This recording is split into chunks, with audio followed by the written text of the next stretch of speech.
que inicia el ciclo, digamos, central de transición, de movernos, de cruzar ese Jordán y llegar a nuestro nuevo lugar. Estoy muy emocionado por eso. Quiero confesar que también estoy bastante ansioso y con temor, tal vez, sí, de un proceso que va a ser exigente, pero para bien, indudablemente. Va a demandar de nosotros lo mejor. Este fin de semana queremos tener un tiempo de consagración de ese lugar. Queremos que el lugar esté limpio físicamente y espiritualmente también. Antes de ofrecer al Señor ahí una sola oración, una sola canción, el lugar debe ser proclamado bajo la presencia y el fuego del Espíritu Santo, y usted sabe que así es. Entonces vamos a pasar 72 horas, 3 días y 3 noches en que no se va a interrumpir el clamor y el engrandecimiento del nombre del Señor en oración y en alabanza durante 3 días y 3 noches. Recuerde que el término adoración en la Biblia es el mismo término servicio, ¿ok? Entonces hay adoración y le enseñamos a los jóvenes mucho eso, les decimos, usted puede adorar al Señor cuando canta una canción o cuando tiende la cama, ¿sí? A veces gusta más cantar una canción, pero a veces adora más tender la cama, recoger los platos, ¿sí? Lavar los platos, ayuda, eso es adoración. Qué lindo cuando ellos puedan salir y exprimir el trapero y decir, voy a adorar al Señor, pero eso estoy escurriendo el trapero, porque es adoración. Servicio y adoración es la misma palabra en la escritura, la misma palabra. Entonces allá vamos a estar limpiando física y espiritualmente el lugar, limpiando un vidrio y hablando en lenguas, ¿ve? Y adorando al Señor mientras organizamos todo y preparamos el lugar, para que este fin de semana, una vez posesionado espiritualmente, una vez esté establecido ahí la presencia del Señor, empezamos un proceso de llevar cosas y hacer el traslado y la adecuación, y ir llevando cosas en lo que queda del resto del mes de mayo, que es el plazo que tenemos para desocupar este lugar, ¿correcto? Luego no es que vamos a coger todo y lo vamos a poner todo allá como sea, aún no hay un sistema de seguridad adecuado, aún la alarma no se ha trasladado, aún hay obreros haciendo algunos acabados. No queremos exponer las cosas que Dios ha puesto bajo nuestra administración y control. Y vamos a aprovechar, hay momentos en que te dicen, algunas me dijeron a mí, tiene 48 horas para irse del país, y eso es así. Pero cuando no nos están diciendo eso, cuando tenemos, entonces no nos presionemos, vamos a ir haciéndolo adecuadamente. Entonces este viernes vamos a reunirnos el concilio consejero de la iglesia desde las 6 de la tarde a orar en este lugar. Pastora Rocío, ¿dónde está Rochi? Pastora Rocío, desde las 6 de la tarde, ¿cierto? Empieza a las 6 de la tarde la jornada con el concilio va a estar reunido y orando, pero quiere decir que si usted puede venir desde las 6 el viernes, ya puede venir, y empezamos a orar, y vamos a estar aquí orando, adorando al Señor. En el día se habrá preparado el lugar allí, y luego a las 7:30 empieza el culto, de las 7:30 del viernes, para los que vienen el viernes, y posiblemente tengamos la alabanza aquí en este lugar, y si nos toca de pie, pues no hay ningún problema, por lo menos para mí no lo hay. Para los que van a los conciertos de rock en Bogotá tampoco hay problema estar en pie 6 horas. Creo que para los que adoramos al Señor tampoco habría problema. Y una vez terminemos la alabanza, pues tal vez nos vamos a ir caminando y vamos a cruzar ese Jordán que es para nosotros la 52, y nos vamos a ir allá. Y allá vamos a recibir la enseñanza de la palabra del Señor. Es posible que podamos llevar uno de estos aparatos con un micrófono, o si no, yo tengo una cartulina enrollada y por ahí voy a estar hablando. ¿Y cuál es el problema? O cuando he predicado en la registradora de un bus, o en el Parque Santander, o en el patio de una cárcel, o cuando me levanté a hablarles de Cristo después de una detención de una noche en que la guerrilla nos detuvo en el camino, nos bajó del bus, nos tuvo con mi esposa casi toda la noche ahí, una balacera y todo lo demás, y después nos subimos al bus y ahí entre temblor y temblor nos paramos en la silla a hablarles de Cristo. ¿Cuál es el problema? A veces se nos olvida, ¿cierto? Que lo esencial es Él. Y es bonito acordarnos que lo esencial es Él. Es bonito. El Señor es lo único que necesitamos. Él es suficiente. Entonces vamos a estar allá el viernes, y allá vamos a tener la enseñanza de la palabra. Tal vez haya videín, tal vez no. Si no alcanzan a ver, entonces yo saco mi Galaxy y desde ahí les voy mostrando la animación, y ustedes van viendo. Con ese casi se ve de allá. Es casi un plasma. Entonces somos capaces, ¿cierto? y termina eso y empezamos un tiempo de vigilias, y los caballeros vamos a ir vigilias hasta las 5 de la mañana. Los que quieran venir a las 5 de la mañana el sábado de 5 a 6 estaré en una alborada de oración y alabanza al Señor. Y durante el resto del día va a haber Santa Cena el domingo. Ahora la pastora nos dice exactamente las horas y lo demás. El sábado vamos a estar ministrando en la noche el culto, el domingo también en la mañana va a haber vigilia toda la noche, el domingo va a haber Santa Cena, actividad también todo el día. Van a haber familias por turnos y grupos por turnos haciendo oración. Quiere decir que si usted tuvo media hora libre, pase por la iglesia, que ahí va a haber un grupito orando y usted se pega ahí y acompaña un ratico de la oración y llena ese lugar de oración. ¿Cuánto pudo? No pude media hora el sábado, vaya media hora el sábado. Pude el domingo mientras me organizaban el domicilio, fui, oré un rato, después fui por perfecto, puede. Y acompañar y estar en oración. Me imagino que tal vez nadie va a estar desde las 6 de la tarde del viernes hasta las 6 de la tarde del lunes, pero todos que somos un solo cuerpo vamos a estar en relevos, hasta que el lunes, después la pastora nos explica bien los horarios, el lunes 5 de la tarde, el lunes a las 5 de la tarde empieza la actividad en la que cerramos ese tiempo de consagración al Señor. El lugar es hermoso, es un poco más grande que este lugar. No crea que es el lugar para 2,000 personas, no lo es un lugar que tal vez quepan unas, dice el doctor Fabio, que es muy optimista, que unas 40 sillas más. Me dijo, me parece que está haciendo cuentas en fe, pero tiene más fe que yo. Pero si caben 40 sillas más, de todas maneras, para una iglesia de este tamaño es un gran crecimiento, es un porcentaje significativo, es tal vez sea un 20-25% de tamaño en cada reunión, pero adecuado, bonito, lindo, pisos nuevos, paredes nuevas. Es un sitio hermoso, usted va a estar enamorado de ese lugar de ahora en adelante, le va a fascinar su lugar. Esa es la expectativa que tenemos para este fin de semana, ¿ok? Quiero pedirle a usted todo su ánimo, todo su gozo, toda su alegría, porque sé que estamos viviendo un momento maravilloso, pero quiero también en la palabra retarlo algo, aprovechando este momento tan especial que estamos viviendo. Esa fotografía o ese gráfico satelital nos muestra una región, no sé si usted la identificó ya, los que estuvieron en Caminata Bíblica, entonces más o menos se acuerdan. Esta región es es una cordillera, es un grupo de montañas. Israel, o el territorio de Israel bíblico, es aquí a este lado, y después como por aquí vendría a ser lo que es el mar Mediterráneo, ¿cierto? Aquí tendremos el mar Muerto, este es el Jordán, y aquí arriba tendríamos el mar de Galilea. Es el típico gráfico que hay en todas las Biblias que uno mira cuando está aburrido en la predicación, que se aprende ese mapa de memoria. Uno ya lo sabe de memoria de tanto indopédico, ¿no? Así uno, o por lo menos yo hacía eso, por eso aprendí tanto de geografía bíblica. No es que hubiera muy malos predicadores, todos eran buenos en ese tiempo, pero uno que otro tenía el ministerio de la somnolencia, entonces uno podía mirar eso. Este es el gráfico del cruce del Jordán. Este es exactamente el Jordán, y más o menos aquí, esta zona frente a Jericó, es el sitio donde Israel cruzaron el río Jordán. Cuando estuvieron en el desierto aquí, en esta zona, terminaron la parte del desierto en el que caminaron 40 años dando y dando vueltas, dirigidos por Moisés. Esa parte del desierto, la última parte, antes de la cordillera, se llama Moab, el desierto de Moab. ¿Está bien? ¿Ya aprendieron ahí? El desierto de Moab, antes de subir aquí a la cordillera. Yo quiero que esta zona central del cruce del Jordán, la consideremos nosotros un solo bloque. Geográficamente, para nosotros es un solo momento, un solo instante. Es una zona especial del cruce del Jordán, que es donde espiritualmente estamos usted y yo ahorita.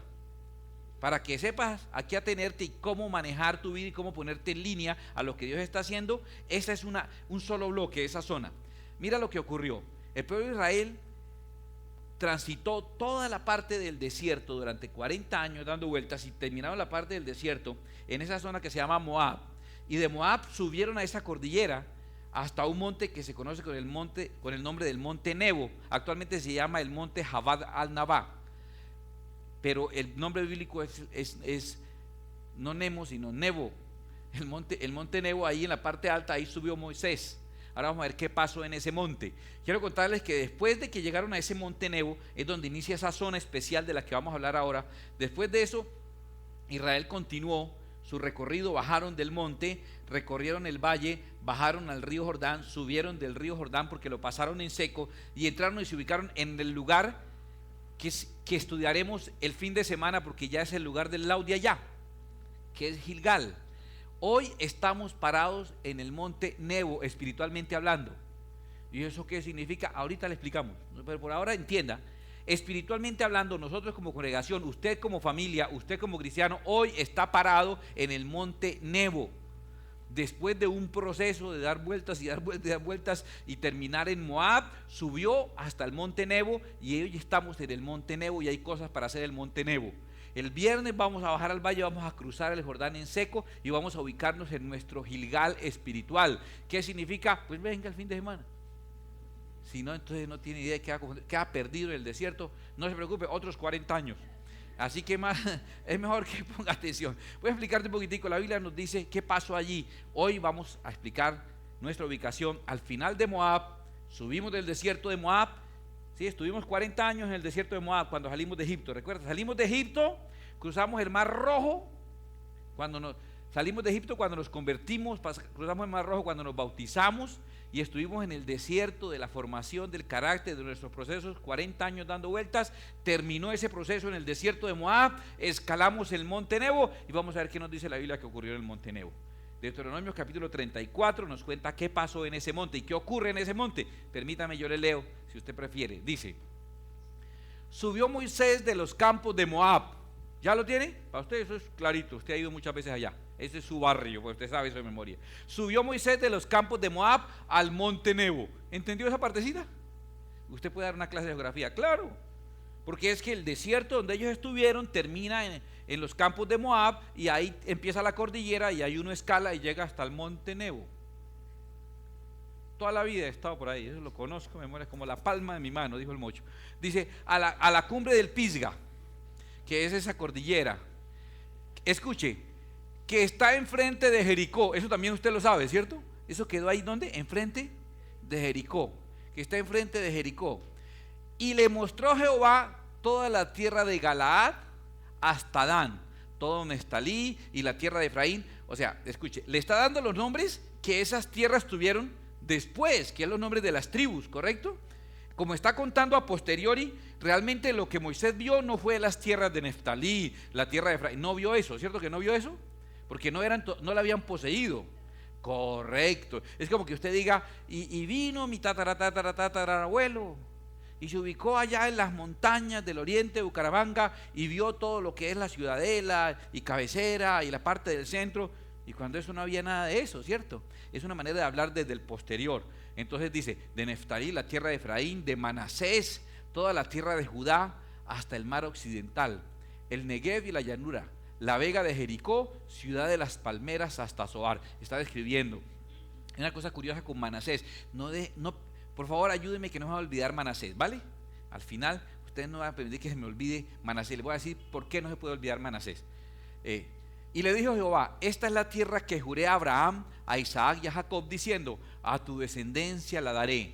Te he permitido verla con tus ojos, mas no pasarás allá. Y murió allí Moisés, siervo de Jehová. ¿Dónde murió Moisés? En el monte Nebo, que queda cuando uno termina el desierto, llega a los campos de Moab, sube a la cordillera y ahí uno se para y eso se llama el monte Nebo. Y desde ahí Dios le mostró todo ese territorio. Desde ahí ve el Jordán y ve el territorio al otro lado del Jordán. Y ahí, en ese monte, murió Moisés, siervo de Jehová, en la tierra de Moab. Ese nombre está muy repetido, ¿no? Moab, por algún problema, conforme al dicho de Jehová. Y lo enterró en el valle, en la tierra de, otra vez, Moab, dele con Moab, enfrente de Bet Peor. Y ninguno conoce el lugar de su sepultura hasta hoy. ¿Sabía eso? Eso es un gran misterio. No sabemos dos cosas después. Sabemos que Satanás estuvo peleando por el cuerpo de Moisés y peleó contra Miguel por eso.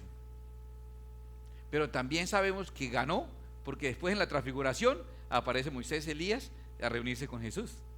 Correcto. Dice, era Moisés de edad de 120 años cuando murió. Sus ojos nunca se oscurecieron ni perdió su vigor. Yo a devolverme, debí haber hecho este gráfico mejor. pero discúlpeme. Entonces, mire todo el proceso. Termina Moab, el desierto, y suben aquí hasta Nebo, y desde Nebo él vio, mire, que si uno se para aquí, a la distancia, pues alcanza a ver el río Jordán, porque esto es hacia abajo, y logra ver el otro lado, toda esta llanura que terminó siendo los territorios de Manasés, de Efraín, toda esta parte aquí pequeña, o más cercana al río. Eso fue lo que veo, y allí murió, y no se sabe finalmente dónde quedó, y Dios se encargó de enterrar al mismo Moisés. Hay un proceso, es el fin de un personaje. Y cuando digo un personaje, digo un personaje. Qué curioso, es un personaje que no hace parte de la línea genética del Señor Jesús. No es Abraham, Isaac, Jacob, José, no. Moisés es otro cuento. Pero es el personaje, tal vez, a mi parecer, más grande del Pentateuco y más grande de la primera parte del Antiguo Testamento. Tal vez David después aparece haciéndole un poquitico de sombra, pero entre Moisés y David los más grandes. Y cuando aparece Moisés en la transfiguración es porque a los ojos de Dios es Moisés y Elías. Y entonces algunos discutirán que los más grandes son Moisés y David, otros dirán que Moisés y Elías, pero en cualquiera de los casos siempre estará Moisés, porque es el más grande de los personajes en el Antiguo Testamento. Ese personaje, qué curioso, ¿cómo terminó? Hay muchas cosas complicadas con Moisés. Por ejemplo, no entró a la tierra prometida. No entró a la tierra prometida. Nosotros estamos hoy en Nebo, en el monte Nebo, y Dios nos ha puesto muchas señales como iglesia. ¿Sabes qué dice la escritura de Moisés? Dice que era el varón más manso que había en todo el pueblo, que no había otro tan manso como él. Y qué curioso que nosotros hace un mes, 2 meses, el Señor decidió llevarse a la persona que sin lugar a duda era el más manso de toda la congregación, Carlito, ¿cierto? Y curiosamente él vio el sitio a donde íbamos a ir. Dios le concedió verlo, ¿cierto que sí? Pero Dios no le concedió habitarlo. Mira que todo tiene un propósito espiritual. Por eso te digo, estamos hoy en el monte Nebo nosotros, espiritualmente hablando. Es un personaje maravilloso. Y Dios, por razones justas, porque todo lo que Dios hace es justo, decidió que él no entrara a poseer la tierra. La vio y allá murió. Mire y muera. No le permitió poseerla. Ahora, otro misterio. Dios se encargó de enterrar el cuerpo y jamás nadie sabe dónde se enterró ese cuerpo. ¿Por qué Dios haría eso? No hay por qué preguntarle, Dios hace lo que quiere, pero sí causa curiosidad, ¿no? ¿Por qué? Porque ese es un tipo de personaje. ¿Cómo debió haber sido esa parte de la muerte de Moisés? Debió haber sido todo un desfile, ¿cierto? Debió haber sido todo un homenaje. Debió haber sido, mira el caso de nuestro Moisés. Carlito, fue un funeral tremendamente impactante. Los vecinos dijeron, ¿quién era? Porque se cerró la vía, porque fue un asunto dramático, importante. ¿Quién era esa persona de bajo perfil que era tan importante? Moisés no tuvo un funeral, tuvo un luto. Lo lloraron durante 30 días. Lloraron, así se acostumbraba y se fue. Pero ¿por qué Dios se encargaría? ¿Por qué no le permitió Dios que hicieran un desfile y que le hicieran una tumba? A ver, escucho opiniones.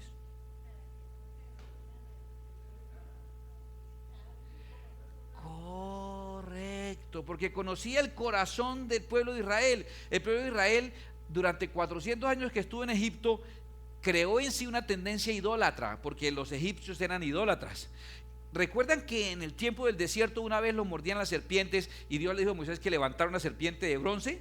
Esa serpiente de bronce lo sanó del ataque de las serpientes y ya terminó su trabajo. Sin embargo, el pueblo de Israel encontraron la serpiente esa de bronce, la volvieron a levantar y la convirtieron en un dios que se llamaba Nebustán y adoraban a ese dios. ¿Qué hubiera pasado si hay la sepultura de Moisés? ¿Qué hubiera pasado? Téngalo por seguro que hubiera sido casi una peregrinación obligatoria una vez al año, o quién sabe si más veces, del otro lado del Jordán donde Dios quería que habitaran, regresarse para acá del río, ir a la tumba de Moisés. Entonces, ¿por qué Dios no les dejó hacer una tumba? Porque Dios no quería que tuviesen nada que los aferrara a su condición anterior. Mire, aquí está el Mar Rojo y allá está Egipto.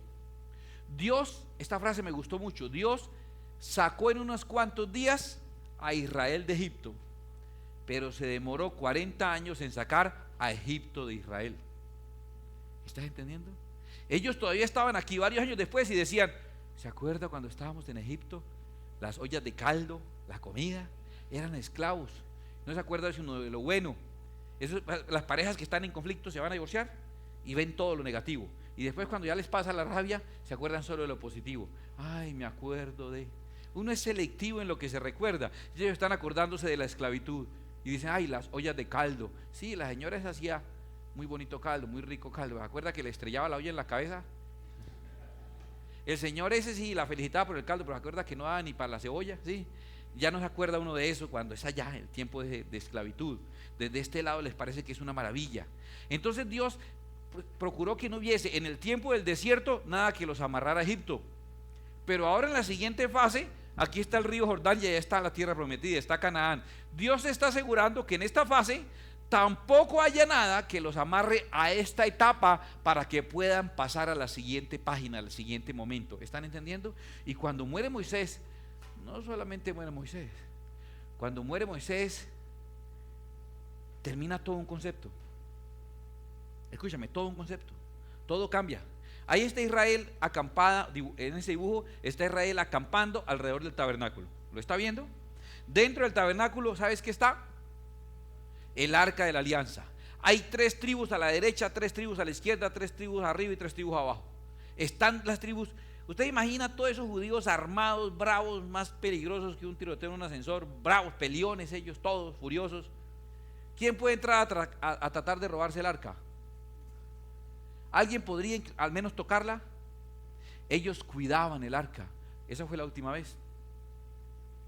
De ahí para adelante no volvieron a acampar alrededor del arca, no volvieron a desfilar alrededor del arca. El arca iba adelante y ellos seguían el arca.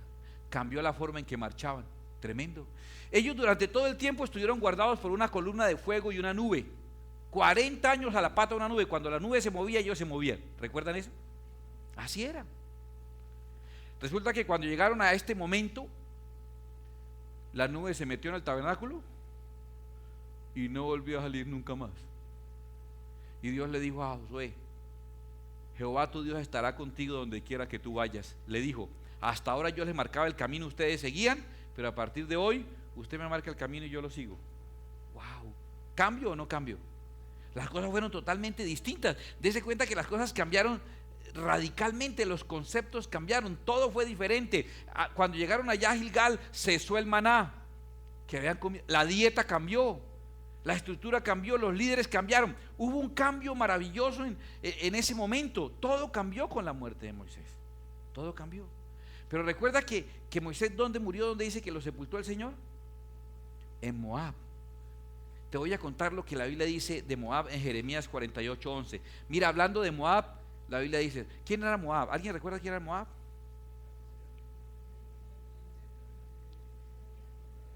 Ajá. Edom y Moab. Posiblemente los hijos de Lot, cuando fue echado, que lo embriagaron las hijas y se embarazaron del papá, y del incesto con el papá nacieron estos que significan personas malditas. Sus nombres significan maldición, y curiosamente la tierra que escogieron para habitar terminó siendo un desierto porque había sobre ellos la maldición. Eso significa ellos. Y mire, estamos hablando que termina la fase de Moisés enterrado en Moab, y dice Jeremías 48:11 de Moab, dice: quieto estuvo Moab desde su juventud, y sobre su sedimento ha estado reposado, y no fue vaciado de vasija en vasija, ni nunca estuvo en cautiverio. Por tanto, quedó su sabor en él, y su olor no se ha cambiado. Es curioso, les explico a qué se está refiriendo eso. Si ven esas pimpinas ahí, esas vasijas, no habían procesos de destilación y de purificación adecuados en la época. Voy a explicarte cómo se hacía. Ponías a fermentar el vino muy nuevo en una odre nueva, y esperabas que con el tiempo, ¿sabes qué ocurría con el tiempo? Cualquier partícula que tuviese algún nivel de densidad tenía más peso, y entonces ¿qué pasaba con las partículas? Iban bajando y bajando, y se depositaban en la parte inferior. Los santandereanos le tenemos un nombre muy bonito, muy fácil a eso: cunchos. Entonces se bajaban los cunchos y quedaba arriba el claro, ¿cierto? Bueno, ¿qué pasa si la vasija se deja con los cunchos? los cunchos se fermentan y dan un sabor amargo y pudren el líquido. Entonces alguien muy experto, ¿sabes qué hacía? Venía y empezaba a tomar el claro con el máximo cuidado y a cambiarlo a otra vasija. ¿Está claro? Sí, está claro, por eso lo están pasando a la otra vasija. Tomaba el claro y lo pasaba a la otra vasija, y en esa vasija, ¿qué quedaba en esta? El cuncho. ¿Eso qué hace? Se bota el cuncho. Eso ya no sirve para nada, el cuncho, ¿correcto? Y en esa que quedó ya ese odre que quedó, digamos, fermentado, curado con ese cuncho, es mejor no echar vino nuevo en esa odre vieja, porque el cuncho va a alterar el sabor del vino nuevo. Vino nuevo en odres nuevas y vino viejo en odres viejas. ¿Ya lo tienes? Entonces eso el Señor lo enseñó después. Podía ser así, o inclusive había personas que vaciaban, trasladaban el líquido con cuidadito. Las mamás son expertas en eso, ¿no? Que no se vengan las natas ni el cuncho. Ellas son capaces, ¿sí? Y hacen que el clarito pase. ¿Y ahora qué hacen en nuestra nueva vasija? ¿Qué hacen en esta vasija? Esperan, ¿cierto? ¿Y qué va a pasar con el tiempo en esa vasija? Otro nivel de cuncho, igual de grueso que el primero. No, un cuncho más fino. Se va a depositar en la parte inferior. Y al cabo de cierto tiempo, ¿qué hay que hacer? Tomar esa vasija y vaciarla en otra limpia y nueva. El clarito. Y queda el segundo cuncho. ¿Qué es lo que dice así sucesivamente? Puedo seguirle explicando toda la noche, pero así de vasija en vasija, hasta que ya prácticamente no hay cuncho. Entonces la bebida está fina y purificada, ¿correcto? Lo que está diciendo de Moab es que como Moab nunca tuvo una situación apremiante, nunca se cambió de vasija, y por cambiarse de vasija quedó su olor, se pudrió pues, porque no cambió de vasija. Le voy a contar algo. Hay una ley de la termodinámica que dice que la materia, como su merced y yo, siempre buscará la condición de menor gasto de energía, ¿correcto? Siempre el equilibrio energético es que uno siempre busca la posición que menos energía consuma. Se lo voy a explicar. Y lo va a experimentar este fin de semana. Va a haber una predicación, una oración, y usted está ahí. Y al principio está tratando de tener una posición elegante como usted siempre es. Al ratico, su cuerpo solito, sin mucho esfuerzo, va a empezar a cambiar de posición. Y la posición que su cuerpo va a ir buscando, curiosamente, es una posición que le demanda menos energía. Es más, si usted logra descuidarse lo suficiente, seguramente va a quedar en la posición de menos demanda de energía que hay en el cuerpo, que es la posición horizontal. Si uno se descuida, usted va a empezar a escurrir en la silla. No le pasa a los muchachos que terminan sentados en la espalda, ¿no se da cuenta? Sentados en la espalda. Mijo, siéntese bien que se le va a torcer la espalda. Él está, la termodinámica, mamá, la termodinámica. Él está simplemente buscando el menor consumo de energía. Los seres humanos, por buscar siempre el menor consumo de energía, porque eso es físico, eso es natural, odiamos el cambio. Porque nada genera más consumo de energía que el cambio. Todo cambio es un gran consumidor de energía y de recursos. Por eso no nos gusta el cambio, no hay como quedarnos quietos. Por eso mire, por eso la gente termina viviendo ¿cuántos años en una casucha de palitos en un río? Y que el río viene y los inunda y todo, y ellos dicen, pues, ¿por qué no se corre para allá un poquito? El río viene para acá y le tumba la casa, ¿por qué no? Celio, ¿sí? Ya estamos acá, ¿para qué? Esperemos pues a ver que el río no nos lleve, ¿sí? Hasta ese extremo somos los humanos. Entonces la tendencia normal del humano, si el humano fuera un líquido, si el humano fuera un vino, ¿cuál sería nuestra tendencia? La misma tendencia de Moab, ¿sí o no? Uno procuraría no cambiar de nada, uno procuraría la máxima estabilidad posible, estar ahí, repetir las mismas cosas y quedarse, pero parece que ese es el propósito de Dios. Parece que eso no contribuye a tu perfeccionamiento, eso te contamina. Te voy a contar qué es lo que pasa, no contigo, porque tú eres una persona que ama el cambio, que ama mejorar, que ama pasar de un estado a otro estado nuevo. Yo sé que eres una persona que te reinventas a ti mismo cada cierto tiempo. Te felicito, pero hay personas en otro país que son así. Yo soy así.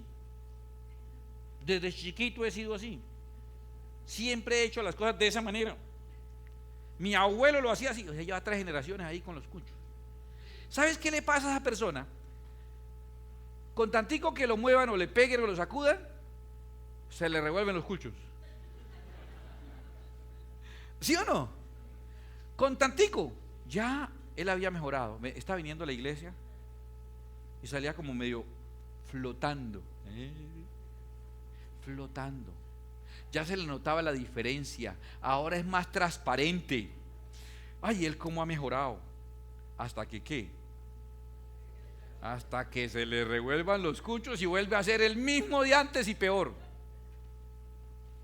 Y entonces uno dice, ¿cómo tan raro? Tan bien que iba y el hermanito fulano ahora es, ¿sí? Tremendo, ¿qué pasó con él? Sencillo, se le revolcaron los cunchos. Porque no solamente basta con que esté expuesto al proceso de que oye palabra, recibe y crece espiritualmente y sus cunchos bajan. ¿Qué más debe pasar en esa persona para que ese crecimiento espiritual tenga realmente provecho? ¿Qué más debe pasar en él? Debe ser trasladado a una nueva vasija. ¡Ay, ya es perfecto! No, cuncho más fino. Los primeros cunchos eran que la borrachera, que la grosería, que el trago, que no sé qué. Esos son cunchos. Ya los segundos cunchos es que la murmuración, que el mal genio, que la incredulidad, que la duda, que los malos pensamientos. Ya el tercer nivel, ¿sí me entiende? Ya es otro, que la falta de búsqueda de Dios, que la oración, que el mal genio. Y en el siguiente ya son más pequeños, que falta de más estudio bíblico, le falta predicar la palabra, que le falta responder al llamado, que el mal genio, que entonces, bueno, y cada vez va pasando de vasija en vasija, ¿cierto? Y va dejando los cunchos en otro lugar. ¿Entiende el proceso de Dios tan bonito? Tan lindo. Hoy, cuando estás aquí en la palabra, te voy a contar una cosa. Ahí cuando estás, se te están asentando los cunchos. Y uno te ve, cuando llegas tienes la cara así toda turbia. Cuando terminas por estar sentado ahí una horita, se te asientan los cunchos. Y se te ve la cara más translúcida, más limpia. Y mientras no te pase nada muy agitador, así sigues. Con cuidado. En la casa. Y mientras lo traten con cuidado todos, y la señora y todos, pasen así. Y los niños y los empleados y los compañeros y el jefe, ¿sí? Todo va bien. Él es así, la aureola brilla. Hasta que alguno por accidente o con mala intención, ¡pum!, lo tropieza. Y hasta ahí llegó. Se le revuelcan los cunchos. Entonces no basta con asentar los cunchos, sino es muy importante cambiar de vasija. ¿Lo entendió? Ese fue el problema de Moab. Y cuando el Señor dice que enterró a Moisés en Moab, quiere decir que el propósito claro de Dios con Israel era ¿cuál? Cambiarlos de vasija. No dejar que se fermentaran como pasó con Moab. La Biblia es muy clara en Isaías 43:19, dice, esto usted lo sabe, lo ha leído muchas veces. He aquí que yo hago cosa nueva, pronto saldrá a la luz, no la conoceréis, otra vez abriré camino en el desierto y ríos en la soledad. Unos versículos antes dice, Dios abrió camino en el mar. ¿Cuándo abrió camino en el mar? Cuando salieron de Egipto hacia el desierto. Pero ahora, ¿qué dice el Señor? Abriré camino en el desierto y ríos en la tierra desolada. Esa soledad significa es tierra desolada. Otros la traducen como páramo. El Señor abrirá un camino por entre los ríos y los llevará a Canaán. El mismo Dios va a hacer una cosa nueva. Y entonces Él dice, he aquí que yo hago cosa nueva, pronto saldrá la luz. Y pregunta, ¿se la va a perder? Miren lo que Dios está diciendo. Yo voy a hacer algo nuevo. Usted se va a perder eso nuevo que yo voy a hacer o que yo ya hice. El término significa que está brotando. Usted se va a perder esto que ya brotó. No va a haber esto nuevo, se lo va a perder. Yo voy a hacer una cosa maravillosa. Es que voy a abrir un camino nuevo. No se lo pierda. ¿Cuál es el requisito para no perdérselo? Sencillo. El versículo anterior. Este es el 19 y el anterior el 18. Dice, ¿cuál es el requisito para poder participar de las cosas que Dios hace nuevas? ¿Cuál es el requisito?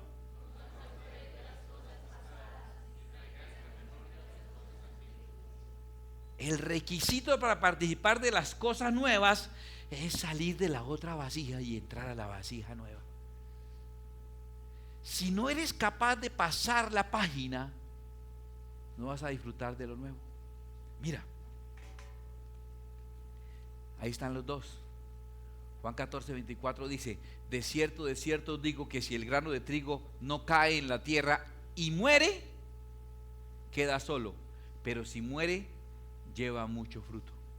Atención, ese grano de trigo fue el Señor Jesucristo, pero también fue Moisés. Era necesario que Moisés muriera. Lo estimamos mucho, lo queremos mucho. Moisés es muy querido, maravilloso. Qué momentos tan lindos. Lo del maná estuvo fantástico. Eso de abrir el mar, fabuloso. Lo felicito. Qué maravilla eso, abrir el mar. Bravo Moisés.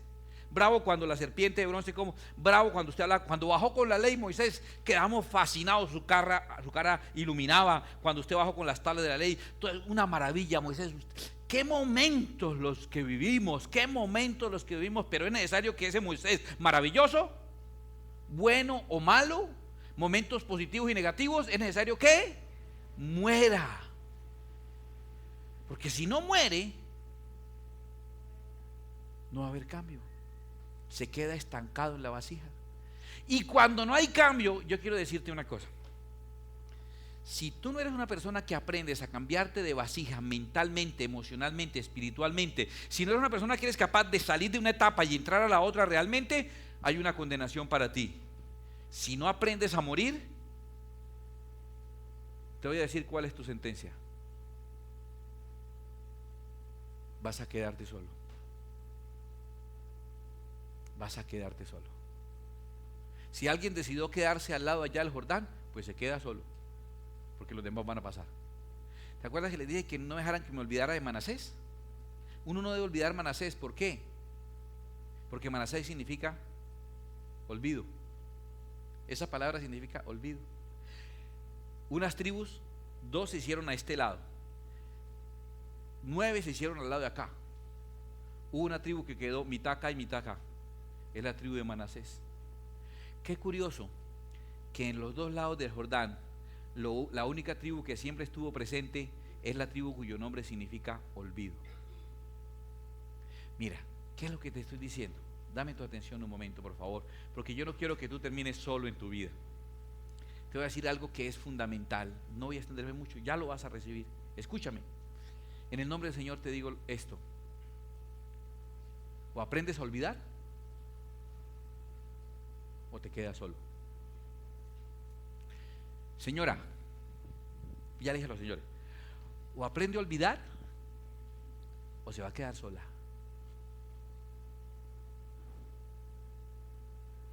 O aprende a olvidar, o se queda solo.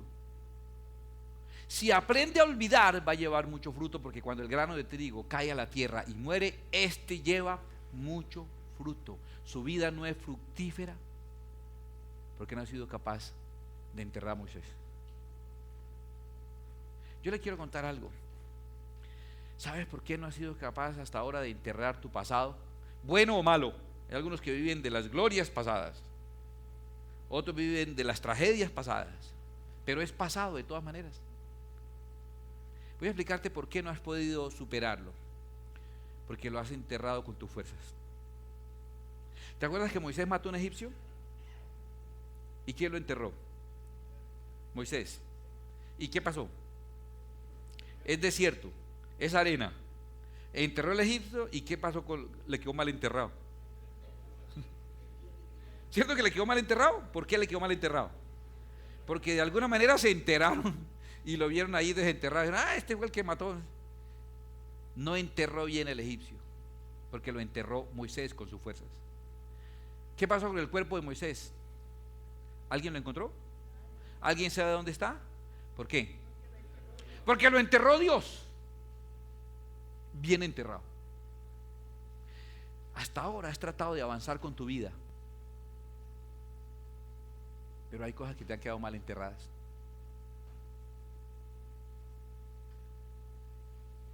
Hoy vamos a pedirle al Señor que lo bueno y lo malo de nosotros que queda a este lado del Jordán, que Él lo entierre. Mire, recíbame un consejo. Le voy a decir algo. Toda transición implica pérdidas. Algunos de los que están aquí, por alguna razón, no van a seguir con nosotros allá. Y otros que no están aquí, van a llegar allá. Ese es el proceso natural. Y no empiece con eso de, seré yo maestro, porque el que hizo es Judas. Y con solo preguntar ya se sabe que era él. Usted, seré yo maestro, sí, hágase el bobo, ¿no? Escúcheme. En el nombre del Señor, si la iglesia está puesta por Dios en un proceso, y estamos hoy en el Monte Nebo para terminar los procesos de ciclos en la vida, ciclos y ciclos que nunca avanzamos, repitiendo las mismas experiencias, cometiendo los mismos errores, como dice el profeta, tropecé de nuevo y con la misma piedra, tropecé de nuevo y con el mismo pie, ¿sí? El profeta Julio, que profetiza allá en las iglesias, entonces él dice lo mismo, y vas a tropezar lo mismo tantas veces. La única solución es que ya eso se muera y que entres a un proceso donde las cosas serán nuevas, las cosas serán distintas. Estamos pasando por una etapa maravillosa. Yo quiero darte este consejo en el nombre del Señor. Pégate a este proceso espiritual, que no cambie solamente tu iglesia, que no cambie simplemente el sitio de reunión. A mí me preocupa que pongan aquí, porque si ponen quién sabe qué sitio, va a haber más de uno que llegue y se siente y no se va a dar cuenta, sino hasta el final cuando le traigan la cuenta. ¡Ay! Mira, ¿qué hubo? Yo se veía al pastor como distinto, y sobre todo a la pastora.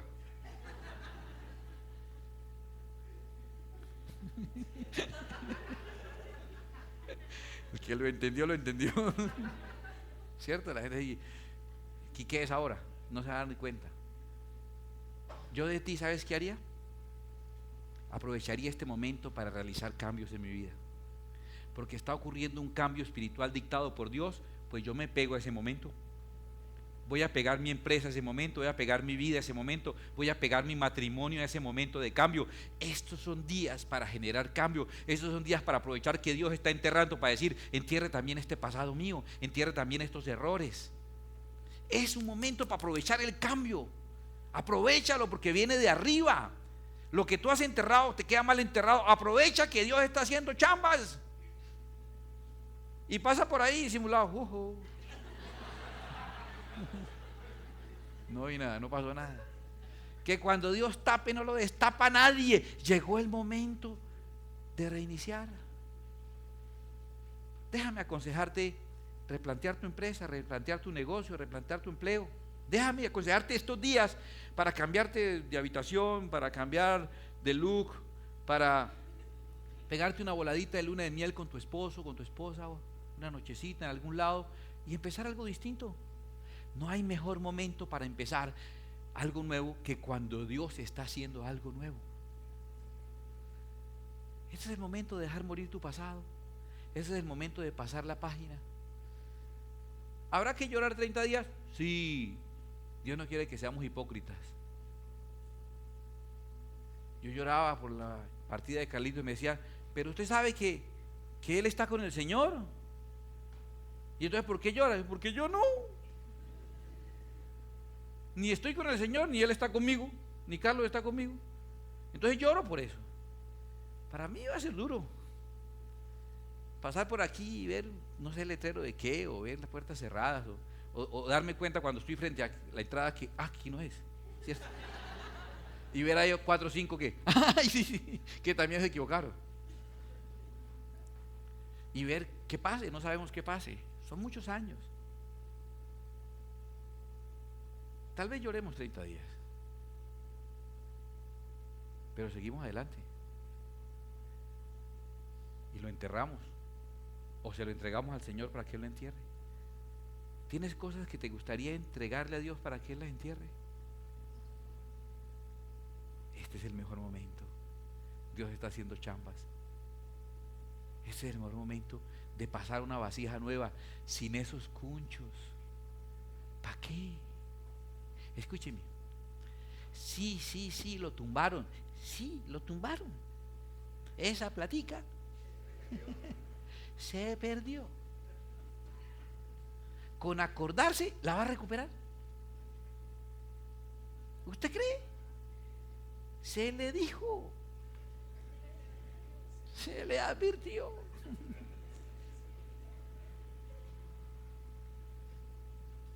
¿Quién lo mandó a invertir en Egipto? Eso era una pirámide.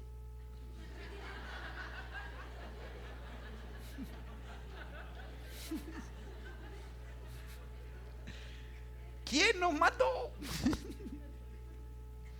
Nadie nos puso un revólver, las entregamos felices. Antes tratamos de conseguir más. Bien merecido. Supéralo. Ya. No es lo que perdiste, es lo que estás perdiendo por el miedo que te quedó de esa experiencia. Resulta que ahora eres más inteligente, más sabio, más precavido, pero no vas a tener la oportunidad de demostrarlo por el miedo que te quedó. Mira, si tu esposa te engañó o tu esposo te engañó, ya. Si se acabó la relación y se separaron, pues ya se separaron. Si decidieron seguir juntos, pues bote esa basura. No estoy hablando de su esposo.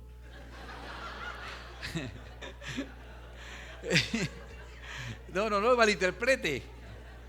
Estoy hablando de esa experiencia. Ya. Yo no entiendo por qué te vas a tirar un futuro que puedes hacerlo a tu gusto por el recuerdo de un pasado que no puedes cambiar ya. Con mucho acordarte vas a cambiar el pasado, no vas a cambiar nada, te mortificas, te amargas.